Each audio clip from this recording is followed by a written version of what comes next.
appreciate Council, you're live. Thank you very much. Reconvene the meeting. I appreciate the quick huddle with admin over process. So from a process perspective, as we all know, we can defeat this bylaw at second and third. So from a process perspective, I'm going to keep second reading on the table. I'm going to ask that council passes second. I will then immediately make a motion to defer third, which will then give a council the opportunity to discuss whether or not they're comfortable as a whole proceeding towards deferring, or if we have enough votes to proceed towards third reading tonight. And so I would ask that council work through the process with me, and we'll have the discussion about whether or not we need more information and when it comes back after second reading. So second reading is currently on the table. We're going to leave it on the table. Is there further discussion on second reading before I call the vote? Councillor Barnhart, followed by Councillor Danluck. Thank you, Mayor, and I appreciate you're trying to move this along, and I do want to move it along as well. But here's my question. Once it's past second reading and we get more information, what is going to change at that point for third reading? You know, we're not sending the developers or the administration back to change anything. We're just asking for information, which I think we received tonight. I think it's pretty clear where the consultants that were on the call and our administration sit right now. I think before second reading, we ought to have that information. I don't think wait until third makes any sense. So I may just be one vote, but that's how I'm feeling right now. And I'm not trying to kibosh the process. I really don't think this is the only solution. Okay, from a pure process perspective though, this bill, we can push it back at any time before you pass third reading for changes. We could push it back now. We could, but I'm asking you not to. Why? What is the reason for that? Just to move the process. There's no difference in sending it back at second and sending it back at third, between sending back now or sending it back between second and third. And maybe it's optics. Maybe it's just optics to me, but it seems like once you get past second, there's very little chance anything's going to change. I would suggest that this would be the exception to the rule, if council wills it that way. I'd like to believe that, but I don't. All right, Councillor Montgomery-Swain. Yeah, I just want to acknowledge Councillor Barnhart's point. I'm on the other side of this, obviously, but I wouldn't ask, or I wouldn't feel comfortable voting for something if I know that I'm going to vote against it the next time around. So to me, you know, if the will of council is to defer this, then we can bring back second and third reading at any point. Sorry, just to speak to that, but my comment, my overall comment is what Councillor Barnhart was initially saying, is that the consultant and administration have gone through and reviewed all these plans and identified that these are the three areas where we need to have traffic lights, essentially. Deferring this to think about what this means in terms of the 50th Street functional study and anything else, it's not going to change that the consultants clearly said that service roads isn't going to work, right? The administration has reviewed that. So going back, I don't know what an additional what additional information we need in order to be able to make this decision. So I will be, I obviously support this motion. I will be supporting the third motion if we get to that one to move this along in line with the NDP. I don't know what deferring it is going to give us, additional information it's going to give us. That's my concern.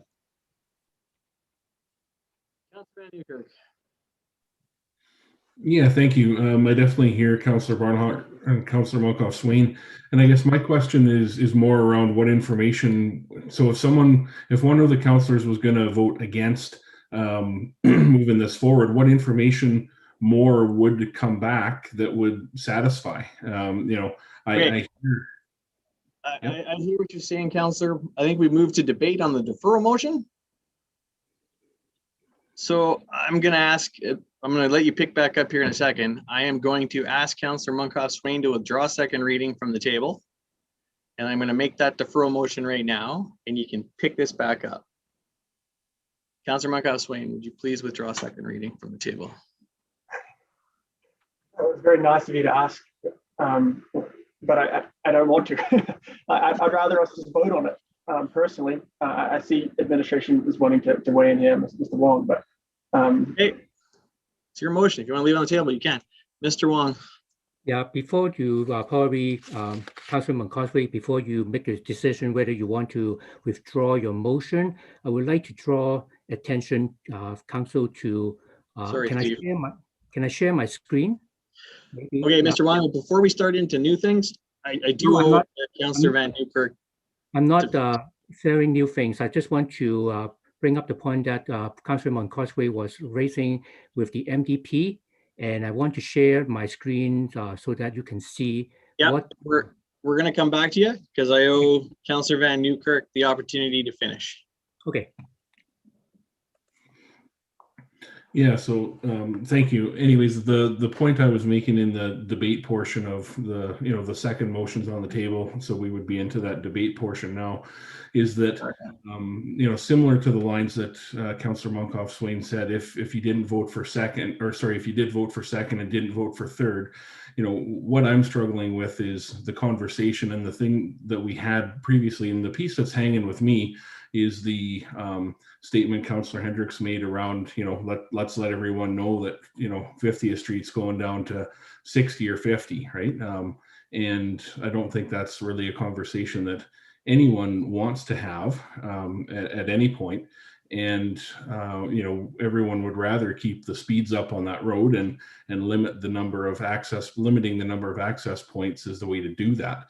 So I understand that concept and I grasp all that. But what I'm struggling with now is what new information would come to us that would change our mind without physically making a change. So I see Councillor Hendricks's hand went up. So, that'd be, I'm struggling there. If help me out. Thank you.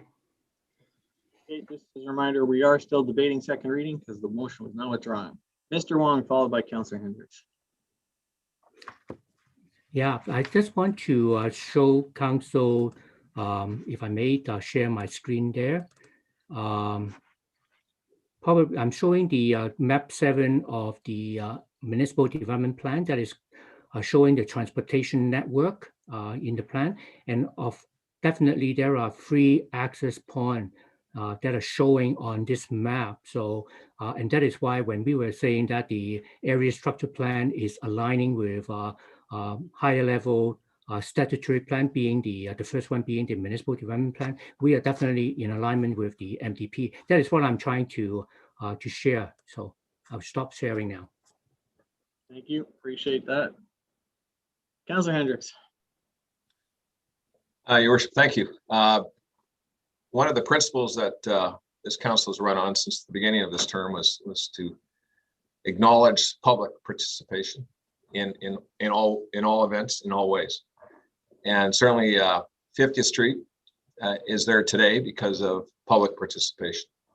It got built in a certain way. It was designed in a certain way. It was meant to be delivered in a certain way. And past councils have followed that.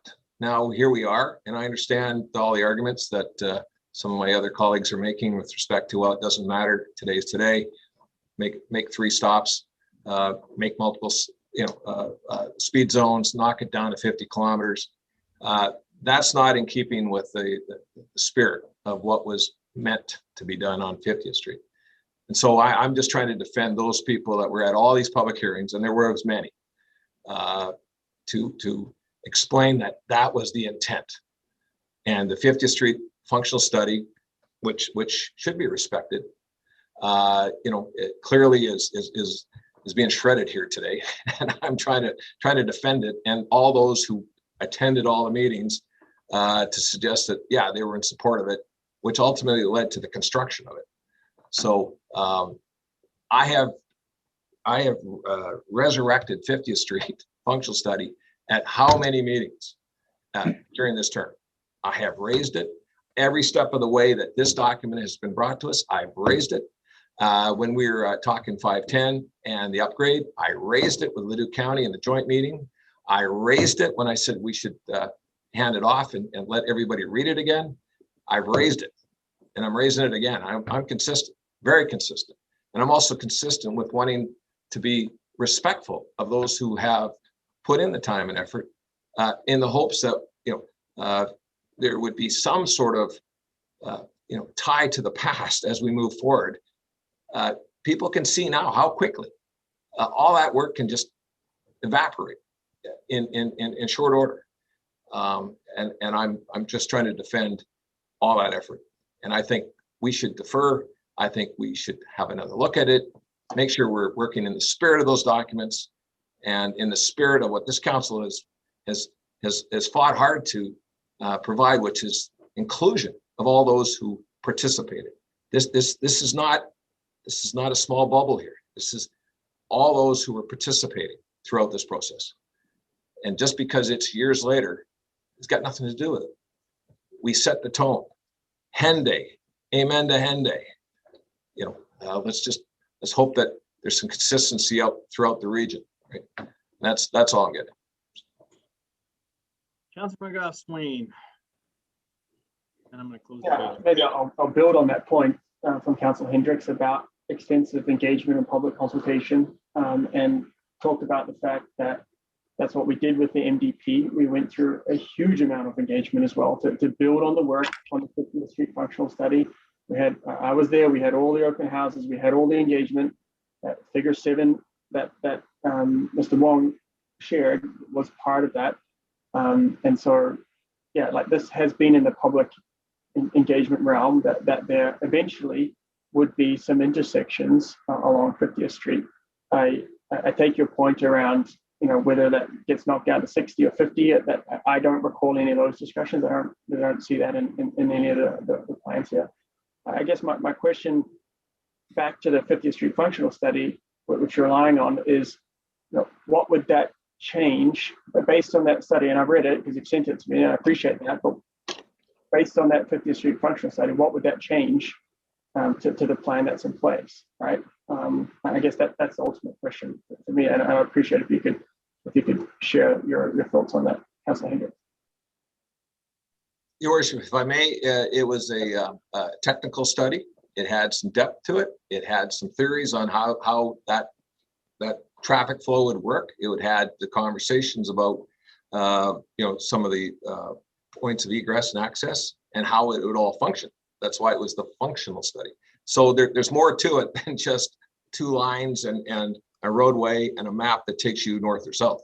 It was quite in depth. So that's why I say, that the technical piece in Alberta Transportation, the 2 gentlemen from Alberta Transportation found their way up from Barhead for every meeting to make their case. And along with the City of Edmonton Transportation Planners, Leduc County, all of us were all in rooms to discuss this. I'm just saying that we should have some respect for that. We should have a look at it and let's go through it one more time and say, okay, today we're getting a different opinion. Tonight we're getting a different opinion from Mr. Mackey and others. Okay, but that shouldn't mean that just throws out all that effort. That means, okay, that's an opinion. We should get a second opinion. Let's look at it. That's why we're discussing it tonight. That's the point of tonight. We're supposed to have these debates in this setting. That's why we're here. I'm just saying, okay, while we're here, let's not throw the study out. Let's just have one more look at it and see how it reverberates with what we've heard from Mr. Mackey tonight. So I appreciate that, Perry. I guess my comment would be that when we built the MDP and we talked about those 3 intersections, that we considered the functional study as part of it. But from what's being presented to me by administration is that administration has looked at the functional street study, they've used that, but in order to develop this land, we need to have 3 intersections. So that's I don't think we're throwing out any of the old work that was done. That's just my point. But I do appreciate your perspective on that and agree that this is the point. This is the whole point of this to debate right now. Yeah, I know it's a good conversation, and Councillor McGough-Swain just made my point. Councillor Daniluk, followed by Councillor Van Nieuwkerk. Thank you, Your Worship. We all respect the past work that's been done, Perry. I think that please understand that I do respect the past work that you've been doing on this whole project and the citizens involved in the process as well. My concern is right now, because the motion has not been withdrawn, I will vote yes for the motion to support it. because I don't want this motion to be defeated and this whole project be pushed back by 6 months. That's what'll happen if we don't pass second reading. So I'm going to vote for second reading this evening, and I'm hoping Mayor Stuart will go through after if second reading is successful, Mayor Stuart will go through with his motion to defer, and we can take into account Councillor Hendrick's concerns for the past on this report and make sure we have that second look. If the motion was withdrawn, Perry, we could go forward with your suggestion, but the motion has not been withdrawn. So I'm going to support the motion to avoid a 6-month delay, but I will look forward to the deferral motion from Mayor Stuart afterwards if we're successful in second reading, and we'll take into account the report, Perry, and we'll make sure that those concerns are addressed as best we possibly can. Thank you very much.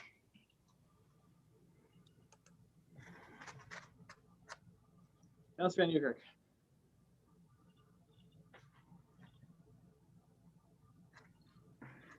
Yes, thank you. I'm just wondering if administration can explain how the 50th Street functional study has been considered to get to this point. I know that there was some reference to it already, but if you could explain how it has been considered to get us to this point, I'd like to hear that given the depth of the debate we're into right now. Thank you. Mr. Wong or Ms. Dargy? So the city has undertaken a number of plans. You mentioned the MDP. We've also adopted a transportation master plan. Mr. Rates has alluded to the Intermunicipal Regional Transportation Master Plan as well. The 50th Street functional study has been used as a planning. It's no longer the primary planning document. It is used as a historical document for contextual and historical purposes. So it's been considered as these plans have changed.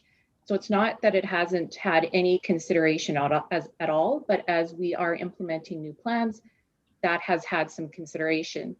As development occurs, new changes are going to occur as well. As things occur in the region, different planning documents are going to come out, but there's always been a consideration for that. It may not be exactly as the 50th Street functional study has planned or provided for, but there has been, it has been looked at for contextual purposes.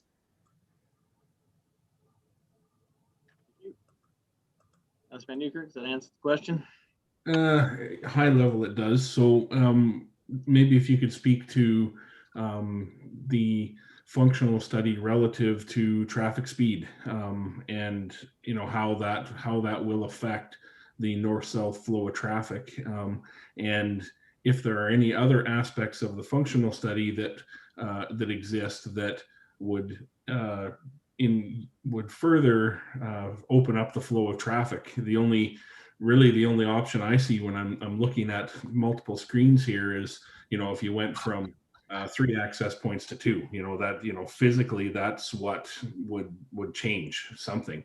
But is there any aspect of the functional study that could be used or interpreted in order to maximize the traffic flow north-south on 50th Street that hasn't been considered?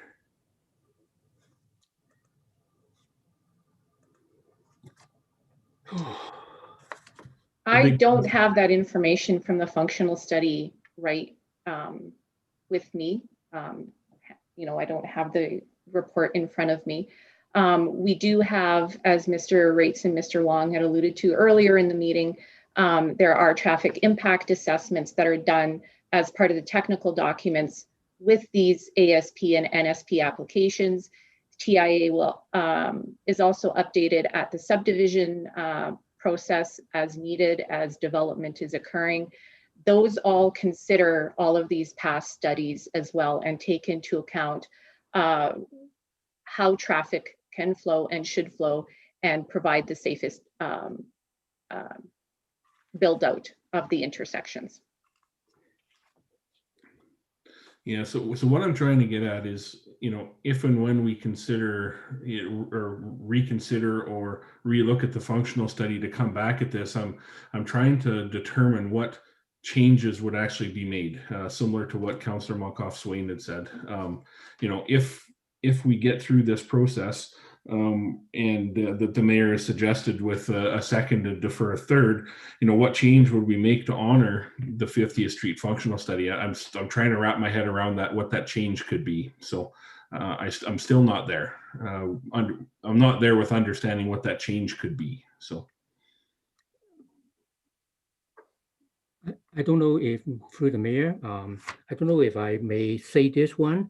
I was not here when the 50th Street functional study was done, but I may guess that this functional study was done when this land are still with the county. So basically, when the study was done, the proposed land use for this 4/4 section and even to the west would be remain as agricultural use.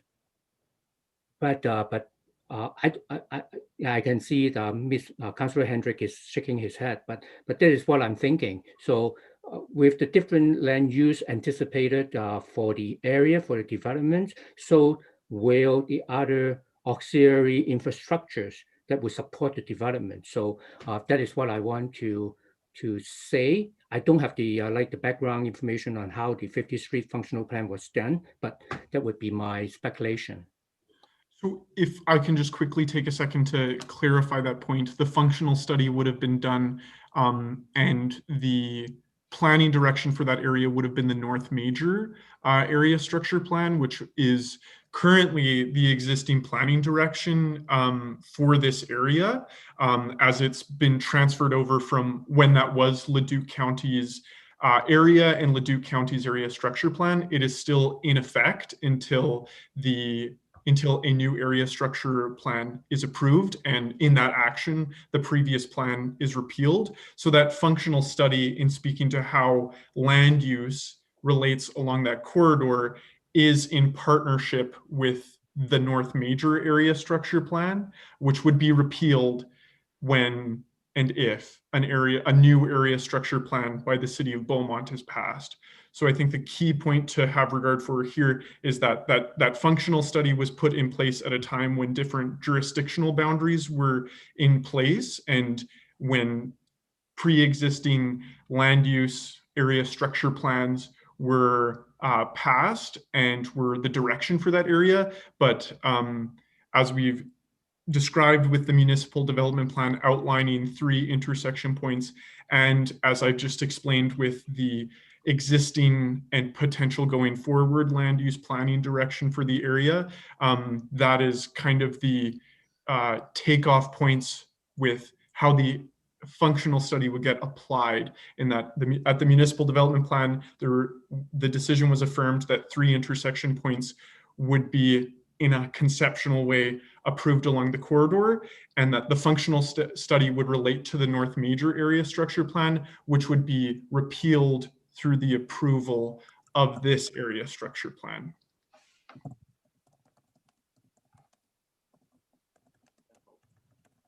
Councillor Hendricks, followed by Councillor Barnhart, followed by Councillor Stein. And then that'll close out round 2, and I'm going to call the question on second reading. Okay. So let me just vote late. Thank you. Thank you. Thank you. So in terms of 814 50th Street northbound, used to be a single both ways. Used to be controlled by the province. It was owned by the province right through Beaumont, right to 625. It used to be plowed, sanded, all the rest. During annexation, the first one, not the second one, the first annexation, Beaumont became the owners of that piece through negotiations with Alberta Transportation, Leduc County. And then with that, 50th Street functional study and the North Area Structure Plan was created so that there would be a buffer between Edmonton and Beaumont, so that we don't just have Edmonton's style and type of housing and then Beaumont style and type of housing backing onto each other through fences. We're supposed to have this estate type, acreage type living as you went south. So with 50th Street, the basic principles was to maintain this corridor. And my point tonight is we were at 100 kilometers an hour when the first annexation started. We're now at potentially 50 kilometers an hour. That's a long ways from the basic principles of the 50th Street functional study. If you can put in 3, 5, 10, or 12 sets of lights and maintain 80 kilometers, then so be it. But I'm not hearing that. I'm hearing we're going to knock it down to 60, maybe even 50. And that is completely off the grid from what we had agreed to at that time. It's a 4-lane piece of roadway that Beaumont put a lot of money into to ensure that it was maintained at a high level, style and type, shoulders included, ditches, you name it, and in alignment with the city. But I'm hearing tonight that that has walked out of here just in minutes, and we're down to a 50 kilometer, 60 kilometer zone all the way to Edmonton. That I don't think will be well received with the voting public. So put in as many obstacles as you like, maintain the speed, 80 kilometers. That's my point. Councilor Barnhart, followed by Councilor Stout. Thank you, Mayor. I guess I'm a little frustrated by the fact that the municipal development plan has been used to determine the fact that we're going to have 3 streetlights in a certain area. Up until tonight, I've always thought of that as the highest level. And we don't usually make those detailed decisions at that higher level. Those are made, as I asked questions earlier about higher density and where trails are, where this is, where that is. Those specifics come at the lower level. But it seems like we keep pushing this down. And we're going to make this decision. We're going to go ahead. We're not going to make the next decision. We're going to push it down later. I want to bring attention to the trails item, which is in the municipal development 6.3.5. And this is to, I think, Councillor Stout's point. It does say that new area structure plans and major updates to area structure plans will be required to identify pedestrian and trail crossing locations on major roads. We have not talked about that. So on the one hand, you've got the municipal development plan being put in front of us and saying, these 3 little stars here mean we're going to have lights, and you approve that, council. I don't think we did. I think we approved a concept plan. And now it's before us for another level of detail. And you have a couple of councillors, maybe 3, maybe 2, I don't know, who are pushing back and saying, we're not ready yet for that. Isn't there another way to do what we're trying to do without doing it that way? And it seems like we can't get that information. And if we're going to be put to the point where we have to vote, we will vote, and then a decision will be made. But I for one, think there's always another way. And I don't think you're hearing that is what I'm asking for. Thank you. Councilor Stout. Thank you. I'm just looking at our connectivity transportation master plan, which I think we passed last August. We approved last August. I noticed that in Appendix 1, 50 Street is defined as an arterial road. For almost all of it. And then on page 33, there's a little table, roadway network table, that defines, amongst other things, street classification, arterial road, typical number of travel lanes, 2 to 4, traffic volumes less than 30,000 vehicles per day, target speeds, kilometers per hour, 40 to 70. So that document defines that road, as far as I understand it, as having a target speed of 40 to 70 kilometers an hour. I don't know if that helps or hinders the process, but that's what we've already approved. Yeah, and I got to be honest with you, Councillor. I'm looking at what we approved. I'm looking at what's going on in the city of Edmonton coming north towards us. I'm not sure what's being proposed tonight isn't in line with what's currently going on in the region and taking into account the history. And so I'm prepared to I'm comfortable with where we're landing. Having said that, we're spending a lot of time on this. We are half debating the deferral motion that may or may not come because we're sitting here debating it as part of second reading. I'm gonna let Councillor Daniluk, followed by Councillor Munkoff Swain go, followed by Councillor Van Newkirk, and then I am calling the question on second reading. Thank you, Mayor Stewart. I do respect the most recent comments by Councillor Hendricks and Councillor Barnhart. I just want to go back to one of my original points was that the motion has not been withdrawn. And if we go to second reading and it gets defeated, the entire area structure plan gets pushed by 6 months. And one of our cornerstones of this council has been, and we're all very proud of it, and so we should be, economic development. This is a huge development. Delaying by 6 months can be a big difference, a big impact on our local economy. And I want to make sure we don't go down that path for the wrong reason. So I'm supporting the motion because it's on the floor for second reading to make sure we don't delay it by 6 months. If the deferral motion comes after the fact and we do some more revisiting on the traffic stuff, that's great. But I'm concerned that we pass this motion and not delay the entire area structure plan by 6 months, which is not economic development as we are all committed ourselves to when we came to council almost 4 years ago. Thank you. And let's be clear, it's 6 months if the applicant decides to bring it back. There's always a risk they may not. Correct. I'm assuming they would, but good point. But nonetheless, it is still a 6 month delay. Thank you. Thank you for clarifying, Mayor Stewart. I appreciate that. Councillor Munkoff Swain, followed by Councillor Van Newkirk. Thank you. So I've heard and I've really tried to understand it and where everyone's coming from on this. And I've tried to take a step back to think, away from just where I'm at, but what does this mean broadly for the council, for our council and our city? This is a big deal. Changing 50th Street is a big deal. And just because I'm not there, I'm hearing that councillors, not all councillors are. And I'd hate for this to be a 4-3 contentious issue when, what I'm hearing is that folks are just looking for an update on that functional study, or maybe I'll stop using that term, but they're just looking for an update on what we could use, what could happen to proceed with development along 50th Street. What are the options in terms of arterial roads coming off that?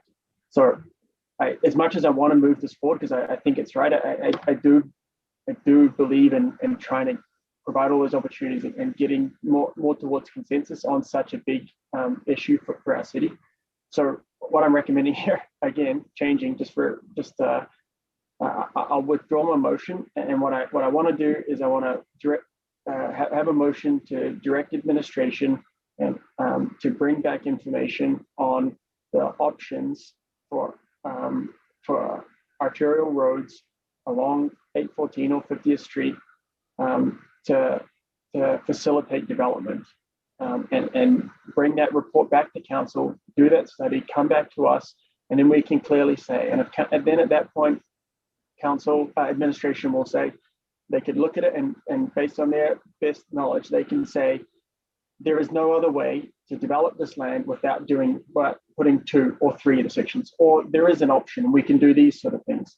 I think I've heard that today, but what I've heard from the rest of some folks anyway, that we're not quite there yet. So, based on that, I'm going to withdraw my motion, and I want a clear motion on the table to direct administration, because I think that's what people want to hear, is what are the possible options for 50th Street to still have development there? What are the possible options? So that's where I'm at. I'm disappointed, but that's where we're at. But I also recognize that this is such an important issue for the city, and want to make sure that we give enough time. I don't think a couple of months will slow down the overall process. So that's where I'm at now, Your Worship.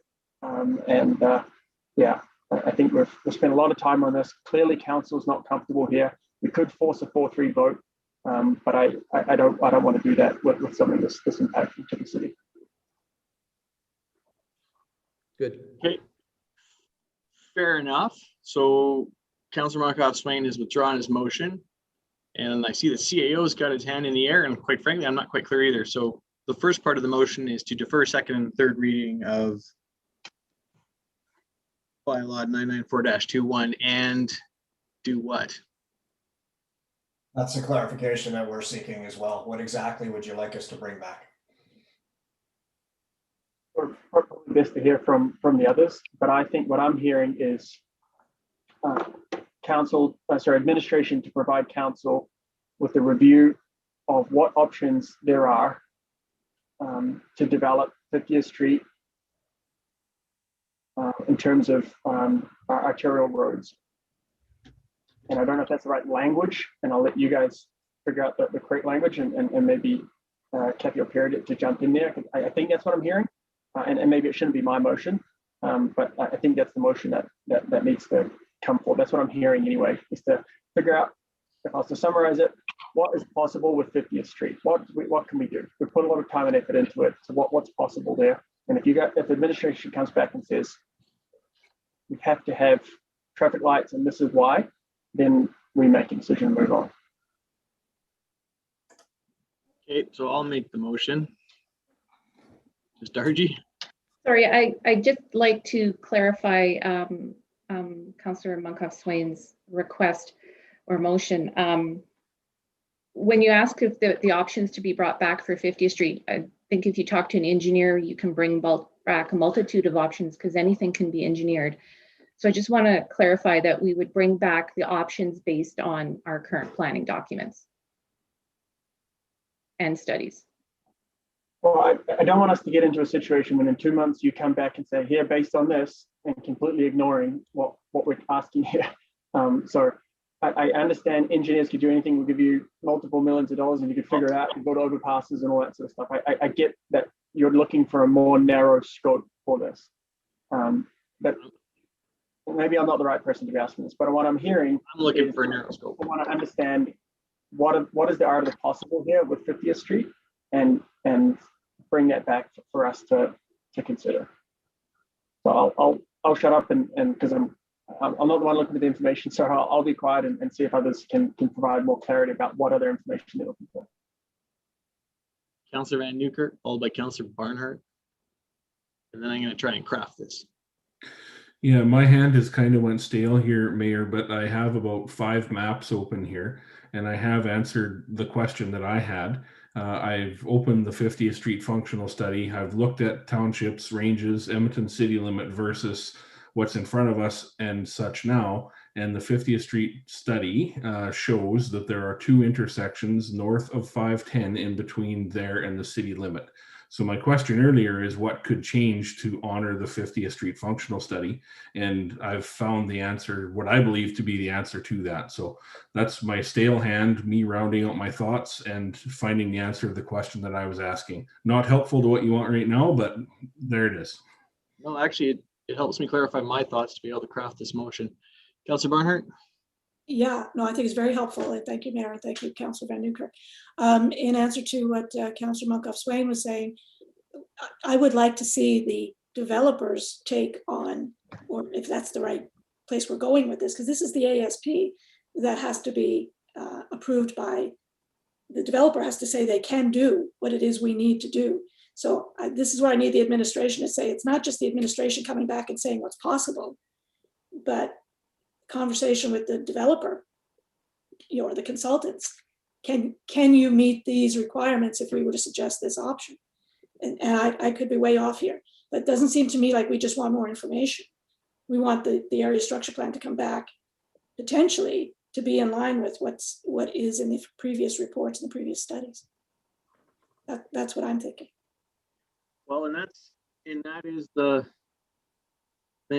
the crux of the question, and the motion should be something along the lines of moved by Mayor Stewart to defer second and third reading of bylaw 994-21, the REEV area structure plan, and to direct administration to bring back information outlining how previous studies were integrated into the current MDP and the current ASP before us, and bring the report back to a future council meeting. Does that provide clarification for admin?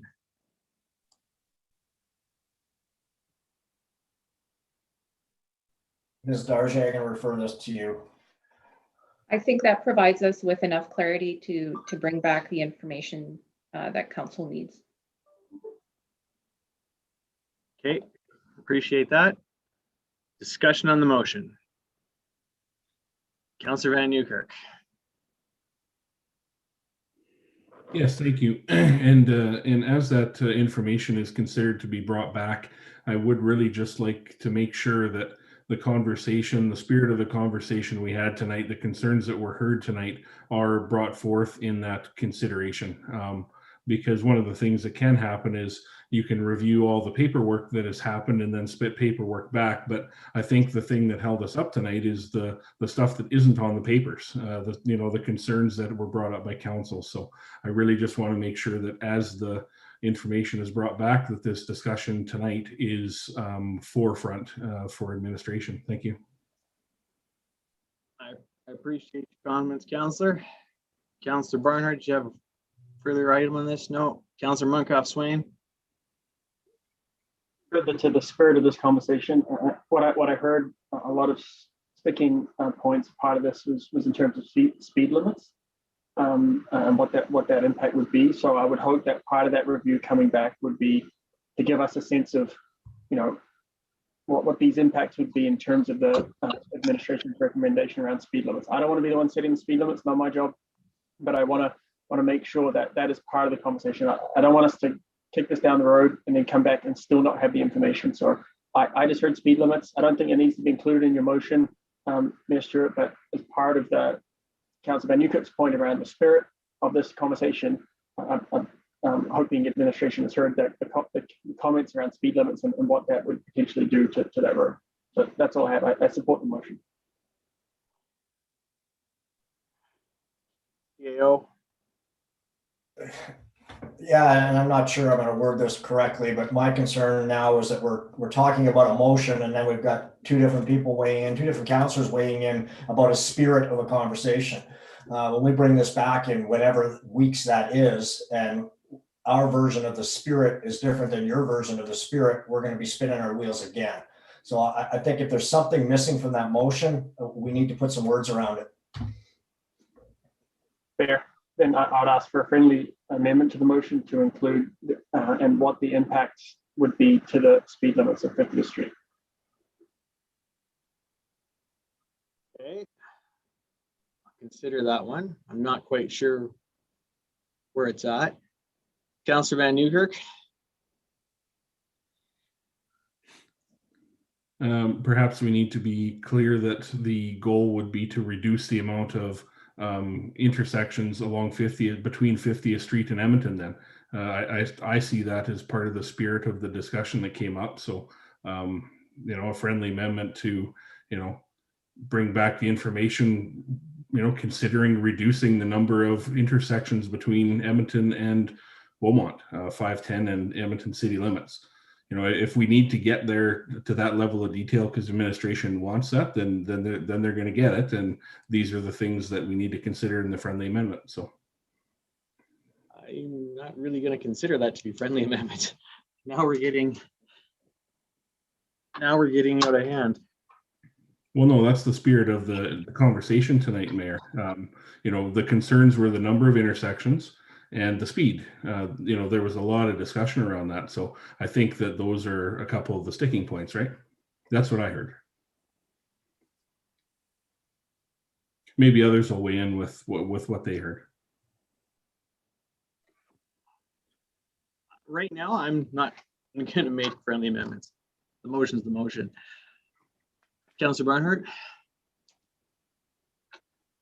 Sorry, Mayor, I think you have one intention by making that motion, and I certainly was prepared to vote on that, but the administration asked for clarification. And so that's why I think you're hearing councillors saying, well, this is what we talked about. So do you and the administration agree? Do you want that information? Because I would add to it service roads. And how can we look at that? Just because we had one opinion, I think there's other opinions on that. So again, if you want the detail, here's where it is. And I'm trying to give you what the CAO has asked for. CAO, is that helpful or not? Well, if nothing else, it makes my point is if we were going to come back in an X number of weeks with what is an interpretation of spirit, and I just heard three different versions of it. So if you want all three of that information, absolutely, we will include that. We'll bring it back. But that was the clarity that unfortunately I need to seek in this case. We've just spent over 3 hours debating this. And I don't want to create that situation again, because there's obviously information that you're missing. So I want to make sure we bring that information. Okay. I'm going to go to the city clerk because I wasn't taking notes. Did she get enough notes to craft that motion for me and put it in the chat box so I can read it out? I would have to go back and review the video. You lost me at outlining how previous studies. This is something that we can go back and craft in more detail if we capture the spirit of what you're looking to do. We can be a little more finite with the wording as we review the tapes tomorrow. Miranda, We got to meet the motion tonight. what was the first part of that motion? And then I think I can finish it off. Okay, so we've got moved by Mayor Stewart to defer second and third reading of bylaw 994-21, Larev Area Structure Plan, and to direct administration to bring back information outlining how previous studies were applied to the current ASP, specifically reducing the number of intersections, considering speed limits on 50th Street, and considering service roads. There you go. There you go. Oh, sorry, my mic was off. Sorry, John. No, actually, it was a perfectly timed comment. It was awesome. I got lucky. That's all. Thanks. Sorry about that. Yeah, no, it's perfectly timed because that's what was going through my mind. So there's the motion. There's what you're voting on. Discussion on the motion. I got to admit, I know I made it, but I'm probably going to vote against it.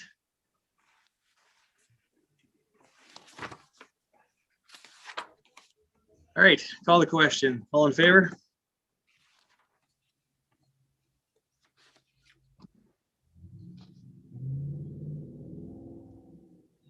That carries 5-7. Mayor Stewart and Councillor Stout opposed. All others in favor. Mayor, you said 5-7 and you meant 5-2. 5-2. Here. Oh, it's late. I apologize. Thank you, Councillor Barnhart. We don't have a 12-member council. We knew what you meant. I did the math. All right, so that automatically defers bylaws 99621 and bylaw 100221 as you need an approved ASP to move either of those forward. So in the interest of time, I am gonna plow forward with item 7. There are no registered presentations. Moving on to business item 8A, Beaumont Community Center Advisory Committee.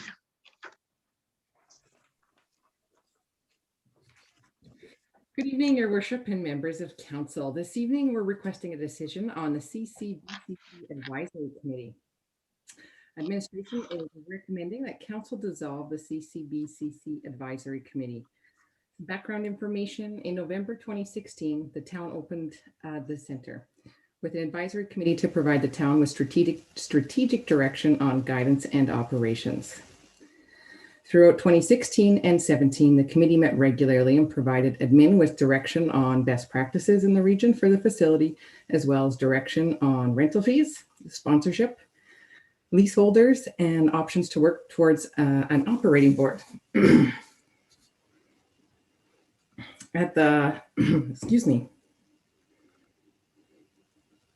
at the September 18th regular committee meeting of, the regular committee meeting of the advisory committee chair presented an update along with strategic plan that highlighted the committee's desire to transition to a governance board.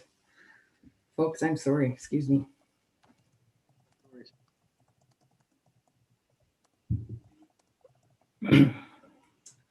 There was consensus from the committee of the whole that the advisory committee, in conjunction with administration, should bring a business plan, including a financial plan, and should detail how a governance board would operate if the CCBCC advisory committee transitioned to this structure.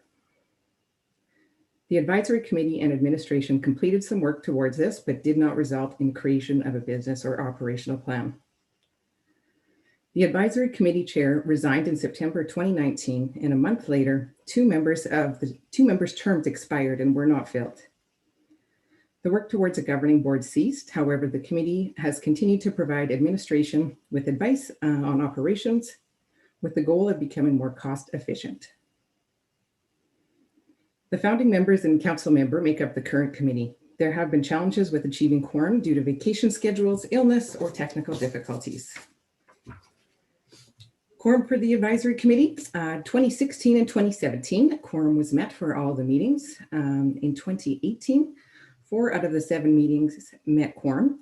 In 2019, 6 out of the 9 meetings met quorum. And in 2020, 5 out of the 6 meetings met quorum. Previous council directions. On April 12th, 2016, council's decision that the town of Beaumont operate the CCBCC in conjunction with an advisory committee. They were appointed to oversee the operations of the facility in accordance with the committee's terms of reference. At that same meeting, council decided to allow 3 founding members, the Lions Club, Club Beaumont, and Beaumont 50+, which was formerly St. Vital Seniors, to use the CCBCC facility at no cost for the agreed rentals.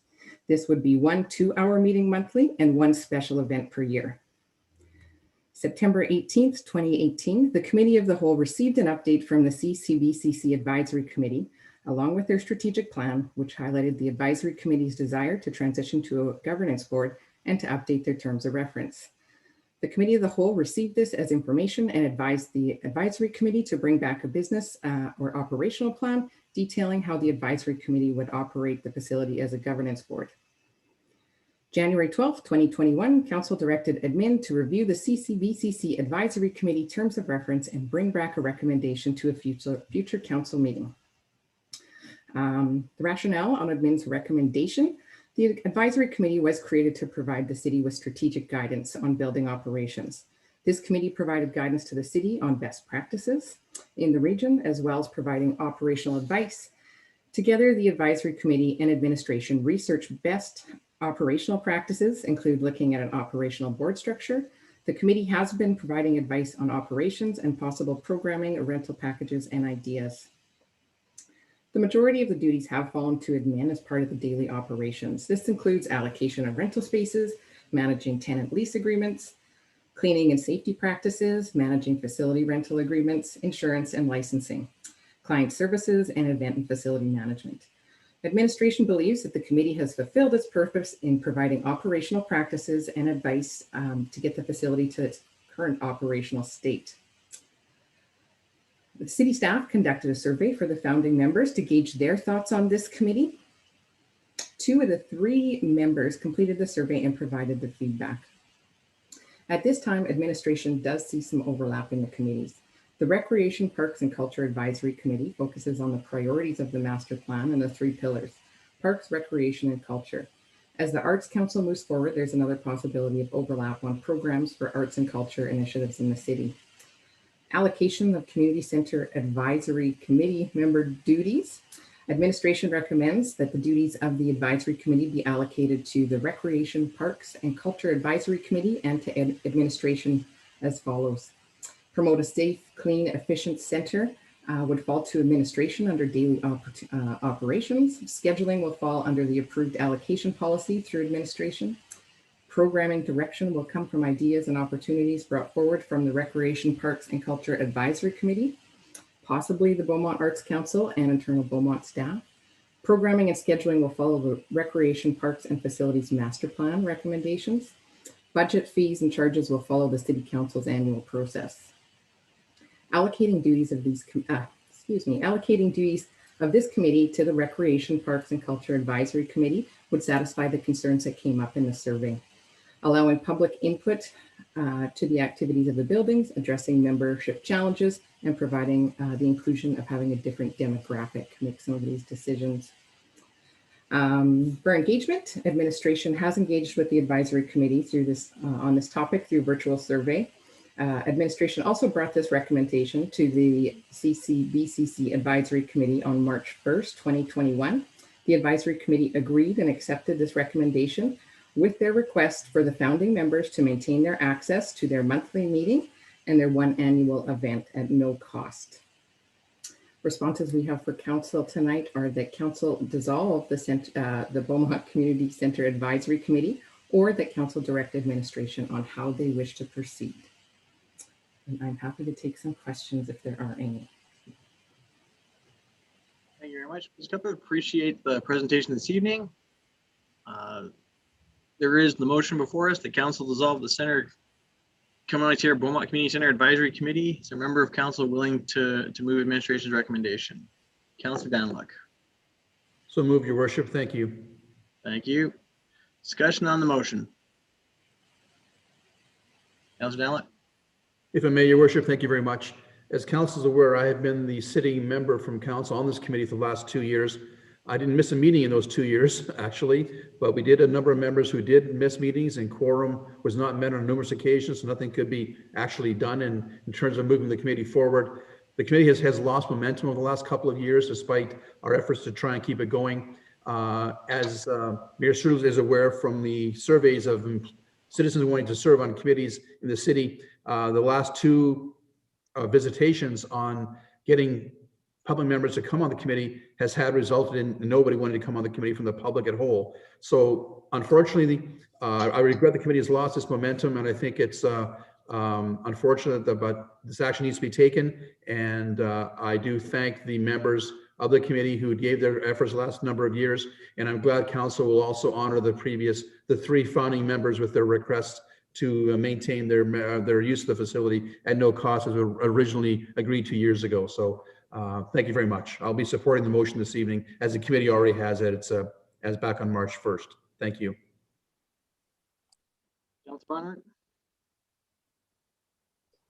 Thank you, Mayor. I also sat on the CCBCC advisory committee when it was first formed, and I'm saddened by this, to be quite honest with you. And I think from day one there was a difference of opinion about what their purpose was. It made it very difficult. But I certainly feel that it's time to do something different. But my question would be something that you said at the very end of the report, Ms. Cuthbert, and Councillor Daniluk has said it as well. Does council need to pass a motion so that the founding members maintain their monthly meetings, or is that going to be automatically handled by the administration? I believe that motion was made on April 12th, 2016. So I believe council made that decision. So I don't know if that needs to be made again. I'd be pleased to make it if you did need another motion, but I do think that the founding members should be recognized and the volunteers that have participated since its formation.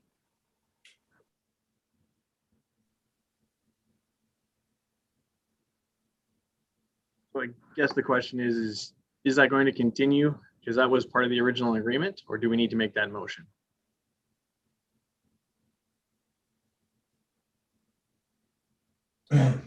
Sorry, Councilor Daniluk was going to weigh in. Not first. Yes, thank you.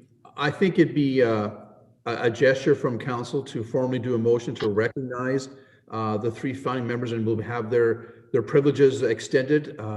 It gives them a comfort zone that we have definitely listened to their concerns and recognize their past contributions. So if a formal motion is appropriate, it could be made, of course, and I would support that, just to put it in writing, as the saying goes, that we definitely appreciate their past contributions as the founding members of the 3 groups that we've discussed in this RFD. So I think a formal motion does recognize their past service and guarantees their access to the facility as agreed upon back in 2016 and going forward beyond today. Thank you. Okay, we will make that motion in a second. Discussion on dissolving the committee. Seeing none, call the question. All in favor?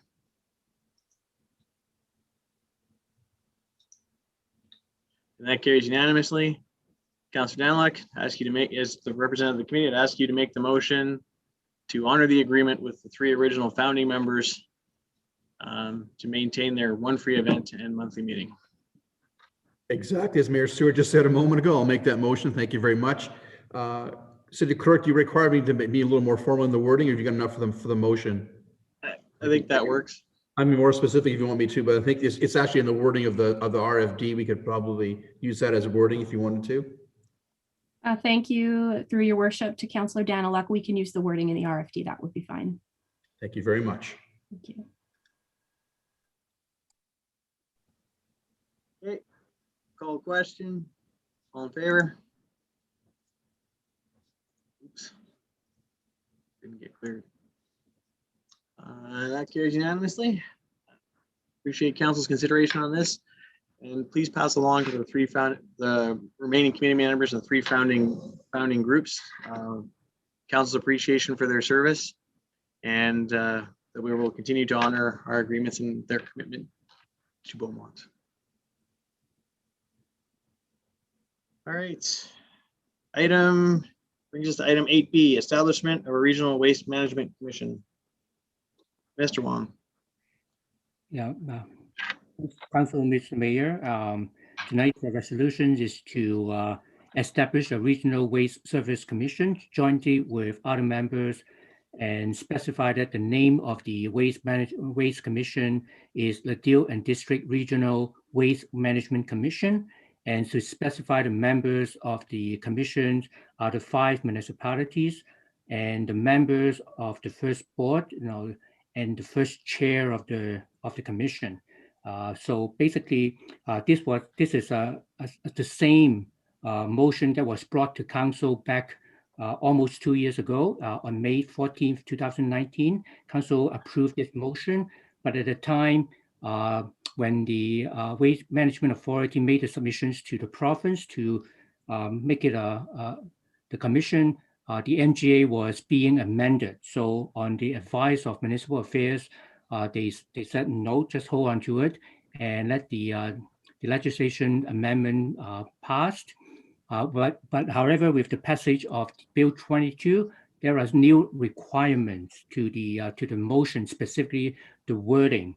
So basically, that is why the motion in front of you includes a lot of details, such as the name of the commission, the member of the commission, the board members of the commission, and even the first chair. So, and basically, this is the same motion as I mentioned, and would ask our council to consider this, and then we can send it back to the management authority to move on with the application to the province. Thank you, Mr. Wong. So essentially, this is a housekeeping motion to catch up with legislation that changed on us halfway through in very much similar to the Transit Services Commission. Yep, that's correct. So I'm not going to read it as proposed, but I'm going to request that since Councillor Stout sits on that committee, that he make the motion as in the RFD. I'm happy to make that motion. I was going to offer to do it anyway. Yes, I'll make the motion as stated in the RFD, and I'll observe in passing that I regret the necessity to do this, but as it's essentially exactly the same as it was nearly 2 years ago. In fact, more than 2 years ago. No, nearly 2 years ago. But that was occasioned by direction from the provincial government and was unavoidable, really. Thank you very much. On the motion, Councillor Hendricks. Yeah, I just want to congratulate all involved. This has been a long-standing conversation since I've been on council to get us out of the authority mode and into a commission mode. And this shows significant cooperation with our regional partners to get this done. We've had no end of auditors that have put it on our books as a note to reader that there was a potential issue with the authority. And certainly we've had lawyers in front of us making the case why it should be changed. So congrats to all those. And I think it's a good news story. So thank you. Seeing no further hands raised, call the question. All in favor?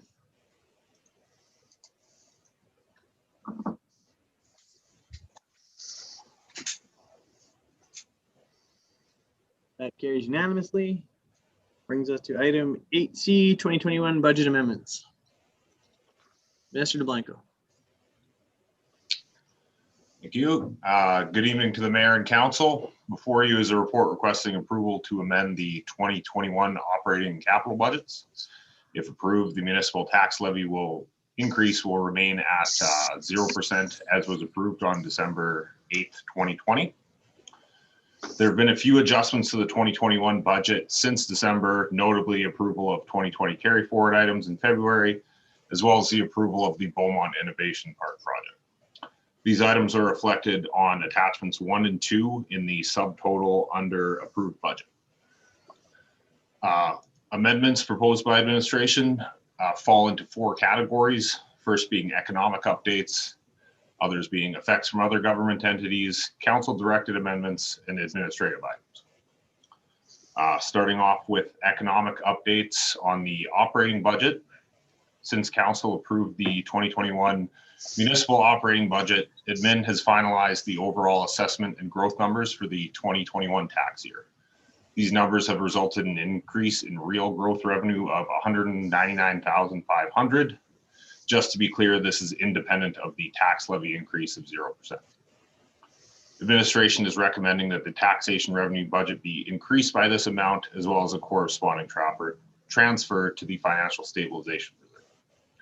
There's no economic amendments proposed for the utility budget. On the capital budget, the library's original ask was in the amount of $150,000 for the expansion design. The motion to approve the project during the workshop was $100,000. Upon receipt of proposals, the additional funds will likely be required for the project. Therefore, an amendment has been included in the capital budget. As far as adjustments from other government entities, items in this category are those that result from decisions made by other orders of government, specifically federal and provincial, that would have an impact on the city of Beaumont's budget. The amended budget does not include any items for this category. Next category being council directed. Admin has included the grant program that was proposed in a notice of motion at the previous council meeting. This item's listed on tonight's agenda as 13A. Approving the amended budget would approve the funding for this initiative. In the fall, council approved a notice of motion to bring a comprehensive watershed plan or study forward to budget deliberations to address overland drainage issues on the southwest side of the city. In November 2020, administration performed debris removal in this area, and any potential benefits of that work are yet to be determined. For that reason, administration has not included an amendment for this item in attachment 1 in the municipal operating budget. It would be administration's recommendation that the city would benefit from a stormwater master plan that considers stormwater management and drainage for the entire city, as it can then consider all of the drainage courses and bases comprehensively rather than focusing on one specific area. A proposal for this plan is incorporated in the 5-year financial plan and will be brought forth to 2022 budget deliberations. Moving down, the next category is administrative adjustments. There's one for includes an administrative adjustment to include the mental health relief fund approved by council during budget deliberations in the amount of $35,000. This item's already approved. The dollar value of this item is just needed to get captured in the totals. On the capital budget, there are a few administrative items with regards to funding sources. These adjustments are to ensure that the approved capital projects are eligible to be funded under grant programs. When combined with some 2020 year-end adjustments, the net effect of these amendments will result in the 2021 year-end balances of grants and reserves being comparable to the forecast in the approved budget package. Moving down to the budget and financial impact. As stated previously, with the approval of these amendments included in attachment 1 and 2, the average percentage increase of the municipal property tax levy for 2021 will remain at 0%. I see there's an error in that section. It should read 2021, not 2022. Thank you. I'm happy to take any questions council may have. Okay. Are there questions for council for administration before we make this motion? Councilor Hendricks. Worship, thank you. So by approving the ask here on the amendments, does that also include for, like, for example, on your watershed study, you're putting the money in, but you're saying don't proceed? Just tell me how that works procedurally. through your worship to Councillor Hendricks, the money for the watershed study is not included in amendments. Okay, so that's why I'm asking. So if I look at page 205,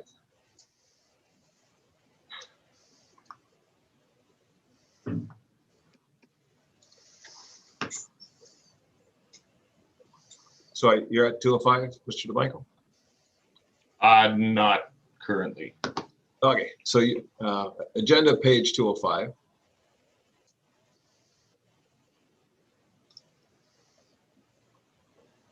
And it says incremental new budget amortization 2021 expense is 100,000 net 100,000. Maybe So explain to me through to Councillor Hendricks, that's the unfunded. I believe at the top of the page says unfunded. So that's what that project would cost. Right. And as stated in the report, administration is not recommending that this be approved.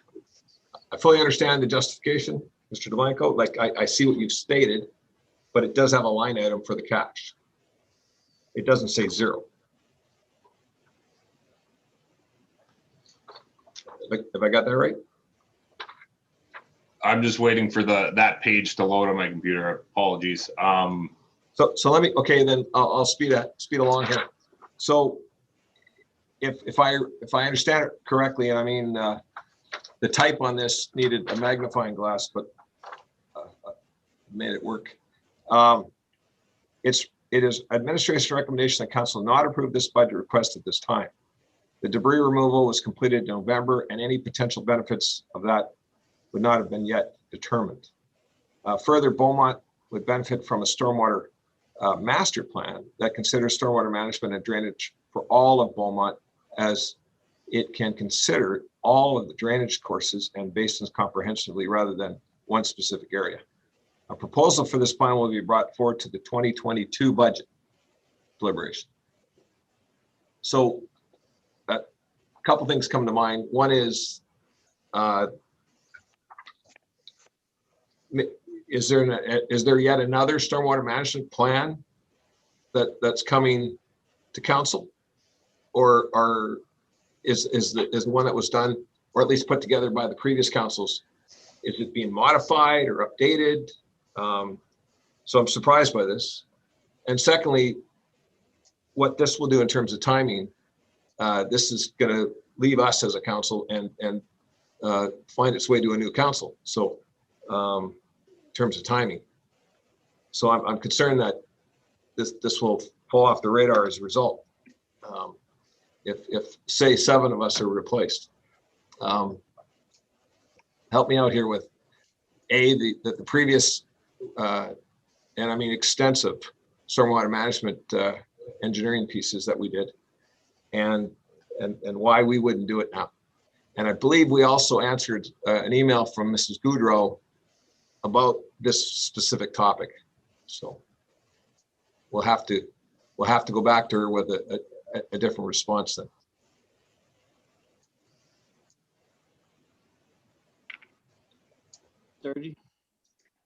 Thank you, Your Worship, through to Councillor Hendricks. So on this particular item, the request was, or the original request from council was to bring back an item to budget for just one small study area. And this is in our annexation lands. It is administration's recommendation that we bring back a larger study that takes into account all of the annex lands, how this basin fits into that as well, so that we're looking at it comprehensively. The black mud, white mud creek study does indicate this as one of the items to be done. And so we would recommend that we bring back information for consideration at the 2022 budget deliberations. Okay, so just bear with me. So the Irvine black mud, white mud, North Saskatchewan basin study. I don't know what you want to call it, but I believe that at least it's had one iteration, one process, one completion. Is this an update to that? We would have to take a look at the report to see if it's just an update or if it would require more intensive work. And that information would be brought back for deliberation at the 2022 budget. Right. So to be fair to this council, in the last 4 years, the drainage basin discussion never did find its way back to us. We heard things were being done, parts of it were being undertaken. Never did find out exactly what we've accomplished over this last 4 years from LeBlanc Canal on. Is this more of that? Do you mean the study that would be proposed for 2022? Yeah, we have, we've studied this thing to death, and we have, especially after the big 1 in 800 year, rains event that we had. And we had two competing really civil engineering teams that came back with recommendations. And that's how we got to the 1 in 100 year piece. And then we had the basin discussion that took us right from Irvine, black mud, white mud, all the way to the North Saskatchewan, and all the landowner discussions all the way through that whole piece. I'm hearing we're still on that, or we're moving forward with that, or we're expand that. We had Alberta Environment, we had all the open houses, we had lots of intel. We had surface issues in terms of where we would land, in terms of overland drainage. We had it all nailed down. So just wondering, my concern is that if we say no to this, like 4 years will go by, and whatever happens this next term, this is not going to happen. I think this is a very site-specific problem, needs to be dealt with. And yes, we spent $15,000 and we cleaned out some shrubbery, but something more specific has to be done. Well, you're correct. We did remove all of the debris out of the canal, and that was completed in the fall. So we haven't actually experienced, the complete runoff or know how that is now functioning. The canal was there for a reason to function in a certain way. So we cleaned it out, and now we need to determine how it's going to function. So I think doing a study at this point in time is likely premature. Going back to the Black Mud, White Mud Creek study, one of the recommendations out of that is a more comprehensive watershed study. And so that's what we would bring back, is the recommendation that comes out of that original study to do the watershed study. Okay, so all I'm saying politely is that, for these property owners, that's a long way down the road. I mean, before that study gets going and done and results and process, you're not, even next term's not going to get it done. That's my concern. It is likely that, sorry. If I may, I just want to say that a current study would take about 12 to 18 months. So to put that timeline out there. Okay, and so I guess that's where I'm at. If we really wish this work to proceed forward, if we fund this $100,000 as would that advance the work forward to get this thing moving? That's where I am.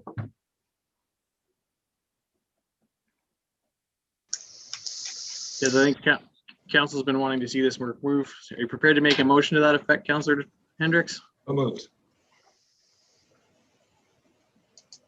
Discussion on the motion. Repeat the motion, please, John, just for clarity. Sorry, please. The council fund the watershed study as outlined in attachment 3.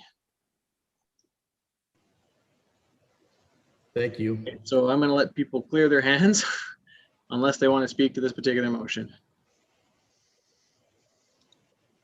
And before I do that, I am going to go back to Mr. Dollar and ask him how this, is there a way to fund this without affecting the tax rate?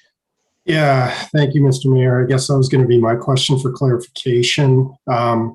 Again, not really clear on the motion from Councillor Hendricks, but if it is to fund this, then yeah, there would need to be a funding source attached to it if we didn't want to impact the tax rate. Now, I guess that's up to Councillor Hendricks in terms of what he would propose in his motion.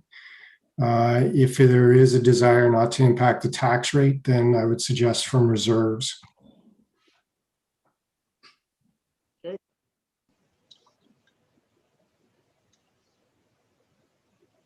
Councillor Hendricks, you can amend the motion to be from reserves. Happy to amend the motion. Thank you. Thank you. Councillor Montgomery Swain. Yeah, sorry. I'm just surprised as to where we are. Good catch, Councillor Hendricks, for finding it within the document. I guess my concern is we're almost 4 hours in. I don't know the impact of this reserves, all this stuff. You know, before we've tried to bring financial things outside the budget process, and I was told no, like we went through a budget for a reason.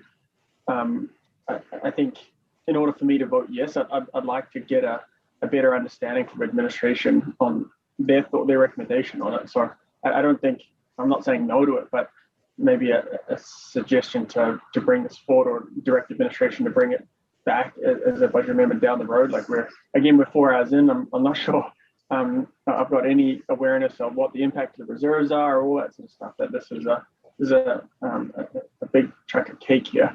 And yeah, I'm not saying yes or no to it. I don't think we should be making that decision here at the end of close to the end of a 4-hour meeting. Which is my 2 cents on that. Mr. Dollar, the impact is when's the drop deadline date that we need to be to pass these amendments in order to get out the tax rolls or tax notices? So I guess that's why administration has the report in front of you tonight, is in terms of getting the tax rate bylaw finalized. That comes forward at the next council meeting, so at the end of the month, so that we can then get the tax notices out in the appropriate time. And so, yeah, tonight would be the night to make the decisions on any kind of financial or budgetary items for the 2021 budget that could impact the tax rate. Now, if this is something that's deemed to be outside of impacting the tax rate, there's an ability to, make a decision in a meeting in May and adjust or amend the budget then. But typically the process is to bring this budget amendment report as the last opportunity to impact or influence the 21 budget at this time, so that we can then do the tax rate bylaw and get those notices out to the citizens. Well, I'm being really conscious of the time. It's 9:42, and this meeting is scheduled to expire here in 18 minutes. And we have a fairly significant agenda anyway. So right now I'm thinking this meeting is going to expire, and we're going to wind up picking this up prior to COTW next week. Could we, if that happens, could we make these decisions next week, or should we plow through and then bring this specific item back to budget for discussion next week? I think if there's a desire for council to have a meeting next week prior to committee of the whole, and Mr. DeBlanco can correct me if I'm wrong, but I think we'd still be okay to make the decision next week on the budget and still be able to bring forward the tax rate bylaw at the appropriate time, get the notices out, still on schedule. So I think the short answer to your question, Mr. Mayor, is yes, next week should give us enough time.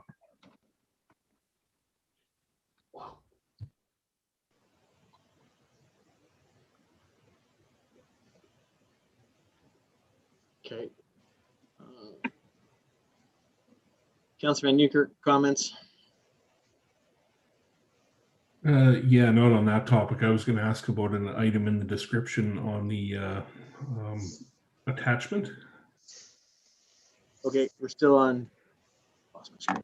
We're on Councilor Hendricks' motion, and we're mulling over whether to defer. Councilor Barnhart. On Councillor Hendricks' motion, I think it's too late to be having a budget discussion, and I honestly think that there's reasons why we used to have what we called the spring budget retreat, where we could put all of our issues out on the table and look at them from one last kick at the cat before the tax roll is sent out. And I have a couple of items I want to bring up, so I don't think in 18 minutes we're going to get it done. And if we're going to postpone it, then let's postpone the whole thing till next week. Yeah, I'm sort of agreeing with you, Counselor. If we're going to let the meeting expire, then we're going to need to let the meeting expire. Counselor Mungo Swain? Yeah, nothing to add. If that's the direction we're going, I'm comfortable with that. Yeah, I don't think I'm ready to make that discussion. I'm not prepared. I'm watching the byplay. I'm watching tired council members. I'm watching tired staff members. I'm watching. I don't think this is a really good opportune moment to get into extensive budget discussions. We have some heavy things coming in the closed session. In order to proceed past 10 o'clock, we do need a motion to extend, and 5 out of 7 members must vote in favor of it. I'm not prepared to make that motion, and I'm not going to vote in favor of it when it happens, watching what's going on here. So at this point, I'm going to move that we table the remainder of the agenda items and pick them up at a special meeting prior to committee of the whole next week. Discussion on that motion. Councilor Van Newkirk. Yeah, just process-wise, just wondering, we had a motion on the floor from Councillor Hendricks, so I think we have to deal with that before the next one comes. See, I'm tired too. I'm gonna ask Councillor Hendricks if he would withdraw his motion so we can pick this conversation up next week. Right, so that's why I raised my hand, and I'd be happy to withdraw. Thanks. Thank you. Owing to the fact that we do have 18 minutes, I will hit items, not the decision on my notice of motion, but I will ask if councillors want to make some notice of motion and some quick statements before we adjourn.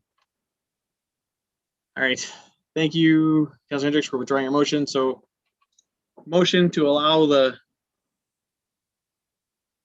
hang on a sec, how am I going to do this?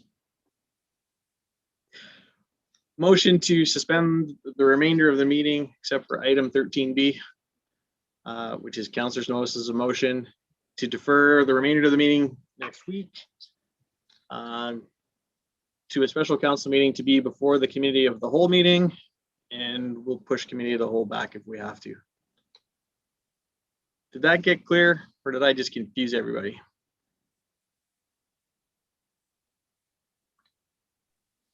I'm clear. You're saying we're going to pick this up, the meeting up. We're going to get through one more item. Yeah, we're going to go. We're going to ask if any councillors have notice of motion, and then we're going to adjourn this meeting.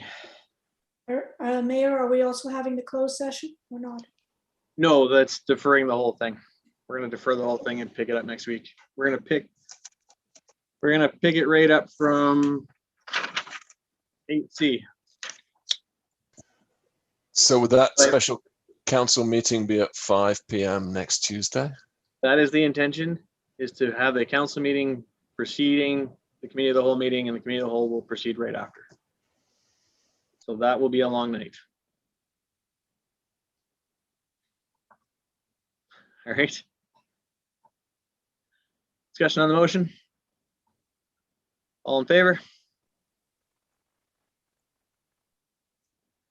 And that carries unanimously, which brings us to item 13B. Do any members of council wish to make a notice of motion this evening? Councillor Munko-Swain.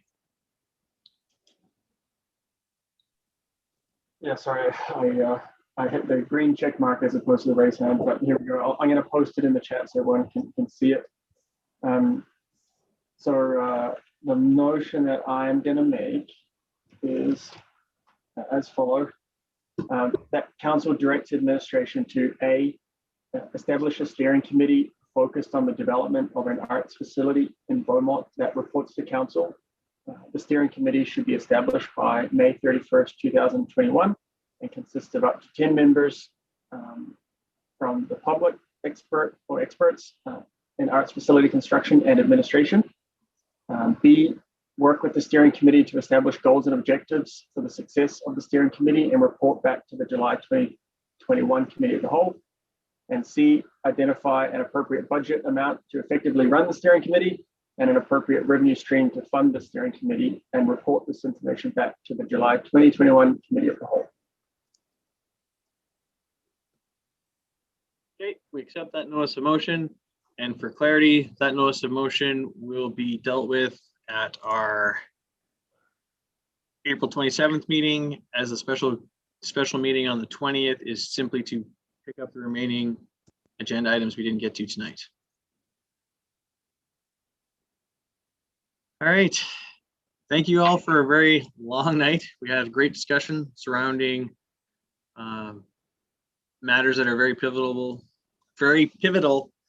to the future development of Beaumont, and I look forward to continuing this meeting with you all next week. At this point, the meeting stands